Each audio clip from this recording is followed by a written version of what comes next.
ಬಾಡಿಗೆ ಮನೆಗೆ ಹೋಗುವಾಗ ಆ ಬಾಡಿಗೆ ಮನೆಯ ವೈರಿಂಗ್ ಯಾವ ಥರ ಇದೆ ನೀವು ಚೆಕ್ ಮಾಡಲೇಬೇಕು. ಹೇಗೆ ಚೆಕ್ ಮಾಡೋದು ಅಂದರೆ ಸ್ವಿಚ್ ಬೋರ್ಡ್ಸ್ ನೋಡಿ, ಸಾಕೆಟ್ಸ್ ನೋಡಿ, ವೈರಿಂಗ್ ನೋಡಿ, ಲೂಸ್ ಕನೆಕ್ಷನ್ ಆಗಿದೆಯಾ ಅನ್ನೋದನ್ನು ನೀವು ನೋಡಬೇಕಾಗ್ತದೆ. ಅದರ ಜೊತೆಗೆ ಅರ್ಥಿಂಗ್ ಇದೆಯಾ ಅನ್ನೋದನ್ನು ನೋಡಲೇಬೇಕಾಗ್ತದೆ. ಏಕೆಂದರೆ ಮನೆಗೆ ಅರ್ಥಿಂಗ್ ಇಲ್ಲದಿದ್ದರೆ ಆ ಮನೆಯಲ್ಲಿ ಯೂಸ್ ಮಾಡುವಂತಹ ನಿಮ್ಮ ಎಲೆಕ್ಟ್ರಾನಿಕ್ಸ್ ಐಟಮ್ಗಳು ನಾಳೆ ದಿನ ಹಾಳಾಗುವಂಥ ಚಾನ್ಸಸ್ ಇರುತ್ತೆ. ಅದು ಅಲ್ಲದೆ ನಿಮಗೆ ಮತ್ತೆ ಮನೆಗೆ ತುಂಬ ಡೇಂಜರ್ ಆಗ್ಬೋದು. ಅರ್ಥಿಂಗ್ ಪಾಯಿಂಟ್ ಯಾವ ಕಡೆ ಇದೆ ಅನ್ನೋದನ್ನು ಕೂಡ ನೀವು ಕೇಳಿ ತಿಳ್ಕೊಳ್ಳೋದು ಒಳ್ಳೆಯದು. ಎಲೆಕ್ಟ್ರಿಸಿಟಿ ಲೋಡ್ ಲಿಮಿಟ್ಸ್ ಏನು ಅನ್ನೋದನ್ನು ನಾವು ನೆಕ್ಸ್ಟ್ ಎಪಿಸೋಡ್ನಲ್ಲಿ ತಿಳ್ಕೊಳ್ಳುವ.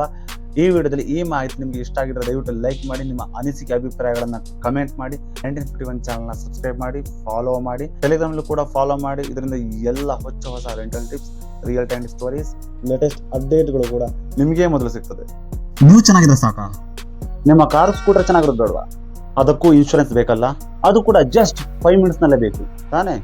ನೀವು ಭಾರತದ ಯಾವುದೇ ಮೂಲೆಯಲ್ಲಿದ್ದರೂ ಜಸ್ಟ್ 5 ಮಿನಿಟ್ಸ್ನಲ್ಲೇ ಇನ್ಶೂರೆನ್ಸ್ ಪಾಲಿಸಿ ಹ್ಯಾಂಡ್ ಓವರ್ ಮಾಡ್ತೀವಿ.